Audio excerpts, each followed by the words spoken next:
On Wednesday, the 23rd of September, 1584, Mr. John Spencer, the Sheriff of London, was savouring the prospect of the end of his term of office in just a few days.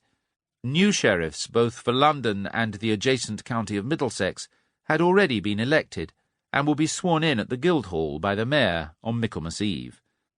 A wealthy merchant, whose aggressive tactics had netted him an enviable fortune from importing raisins, spices, olive oil, iron, and wine, Spencer found his civic responsibilities irksome, and looked forward eagerly to returning to trade. Wearing his violet gown and gold chain of office, he set out with his constables on what he sincerely hoped will be one final, uneventful inspection of the city streets. Such random patrols had become depressingly frequent. In the years since the bloody slaughter in Paris and a dozen other French towns of some 13,000 Huguenots, the name given to French Protestants, in the fortnight after St. Bartholomew's Day in August 1572, there have been recurrent large influxes of refugees fleeing from religious persecution to the safety of London.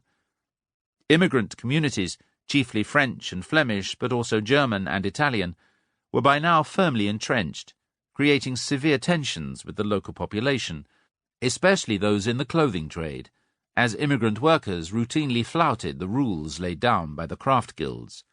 This made the mayor and aldermen determined to curb vagrancy, crime, and the black economy, and to keep immigrants in check. Alongside street patrols, security crackdowns have become as much a part of civic life in recent years as clearing animal dung from the streets and queuing for bread at the baker's shop. Tension and fear were everywhere. The threat level had first been raised in 1570, after Pope Pius V published a decree excommunicating Elizabeth and declaring her to be deposed on the grounds that she was a heretic, a schismatic, and a tyrant, the bastard offspring of Henry VIII's unlawful second marriage. Nailed to the front door of the Bishop of London's Thameside Palace at Fulham, just a few weeks after a dangerous insurrection in the north of England was brutally crushed, the decree made her a legitimate target for any Catholic assassin. Before the Pope proclaimed his decree, Catholics who refused to conform to the Queen's Protestant religious settlement had been largely left alone. Parliament had imposed fines of £1 a week to the use of the poor on anyone refusing to attend their local parish church, but enforcement was patchy. All this changed after the papal decree, when the assumption was increasingly that Catholics were traitors if they failed to come to church, and instead harboured Catholic priests in their houses or frequented illicit masses. The Northern Rising had shown just how fragile the fledgling Protestant state really was. Carrying the cross and the banners of the 5 wounds of Christ, the 6,000 or so rebels had set out from Durham Cathedral and marched through North Yorkshire to Wetherby and Selby, besieging Barnard Castle in Teesdale and celebrating the Mass wherever they went. They saw themselves as defenders of the Commonwealth, claiming that they wanted to save Elizabeth from a lawless faction of Machiavellians. By this they meant that they aimed to purge Burghley, they called him King Cecil, and his Protestant friends from the Privy Council and Parliament. They would replace them with good Catholic noblemen loyal to the Queen. Aghast at the scale of this dissent, Elizabeth had been ruthless in her response. The revolt itself was brought under control without significant bloodshed, but the reprisals were vicious.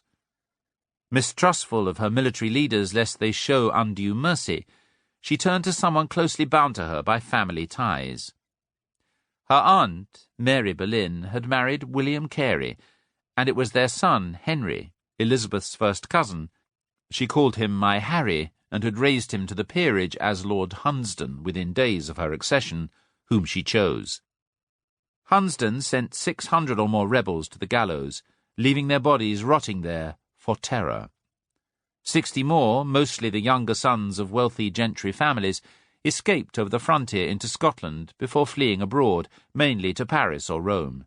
There they joined 800 or so English Catholic exiles and Jesuits, who at once began to scheme and plot how best to put the Pope's decree into effect. The earliest and most threatening of these plots, the memory of which was still fresh in Sheriff Spencer's mind as he patrolled London streets in 1584, was to make the career of the man who would soon become Burghley's most driven and effective colleague in the Privy Council. Francis Walsingham, tall, thin, sallow-cheeked, with brown hair and moustache, and a lean and hungry look, like Cassius in William Shakespeare's Julius Caesar, was about 40 years old, 12 years younger than Burghley. An ardent Protestant, converted, like Burghley, to the new faith as a student at Cambridge, Walsingham was appointed to be Elizabeth's resident ambassador to France in 1570.